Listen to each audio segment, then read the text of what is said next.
VOA News. I'm Christopher Cruz reporting. The Trump administration says any American response to the disappearance of Saudi journalist Jamal Khashoggi will wait until Saudi Arabia finishes its investigation. Associated Press Washington correspondent Sagar Meghani reports from the White House. Secretary of State Mike Pompeo says there are a lot of stories about what may have happened to Khashoggi, who has not been seen since entering the Saudi consulate in Istanbul more than 2 weeks ago. He says the Saudis should get a few more days to investigate. So that we, too, have a complete understanding of the facts surrounding that, at which point we can make decisions about how or if the United States should respond. Pompeo spoke here at the White House after briefing the president on his trip to Saudi Arabia and Turkey. After the meeting, Treasury Chief Steve Mnuchin said he will not go to a previously scheduled Saudi investment conference. Many top executives have also pulled out since Khashoggi's disappearance. Asked by reporters Thursday if Khashoggi is dead, President Trump said that it certainly looks like he is, and that is, he said, very sad. Trump said there will be, quote, very severe consequences if the Saudis murdered him. Two top officials in southern Afghanistan, including the police commander, General Abdul Razik, have been shot and killed. Razik had survived several Taliban attacks on his life. The shooting happened during a visit by the top American general in Afghanistan, Scott Miller. He was unharmed, but 2 Americans, including a soldier, were wounded. From Kabul, VOA correspondent Aisha Tanzim said Razik was powerful. He was also the commander who had put, by some accounts, in the words of some people, fear in the hearts of Taliban. So he had secured Kandahar at a time when other provinces in Afghanistan are facing serious security threats. The Taliban has claimed responsibility for the murders. This is VOA News. A former FBI agent who admitted to leaking classified documents to a reporter was sentenced Thursday to 4 years in prison.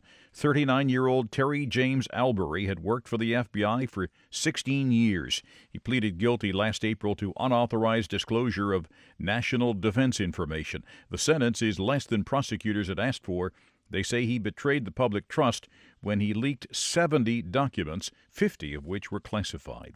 The U.S. Justice Department has begun investigating allegations of child sexual abuse in the Roman Catholic Church in the eastern state of Pennsylvania, according to people familiar with the investigation. The sources said the U.S. Attorney's Office in the city of Philadelphia recently issued subpoenas to dioceses across the state. British Prime Minister Theresa May is in Brussels for negotiations on exiting the European Union. There is still the question of the Northern Irish backstop, but I believe everybody around the table wants to get a deal.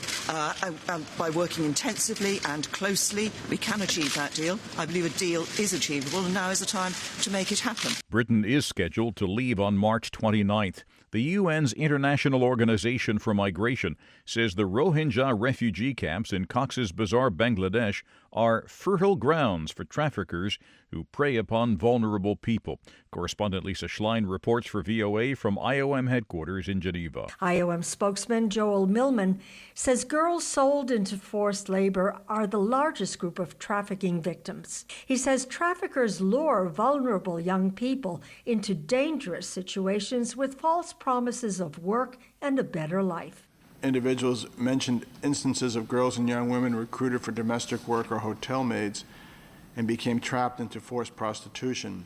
It says the limited work opportunities in the camps make the Rohingya easy prey for the traffickers. President Trump on Thursday threatened to deploy the American military to close the U.S. border with Mexico if Mexico fails to stop a large group of Hondurans who are marching toward the United States.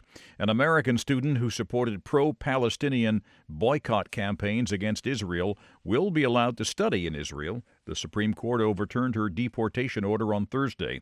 Lawyers representing University of Florida student Laura Alcasem said the decision is a victory for free speech, academic freedom, and the rule of law.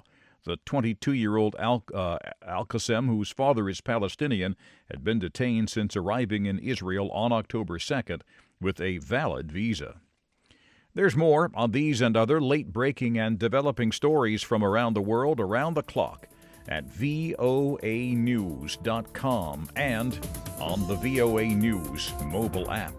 I'm Christopher Cruz, VOA News.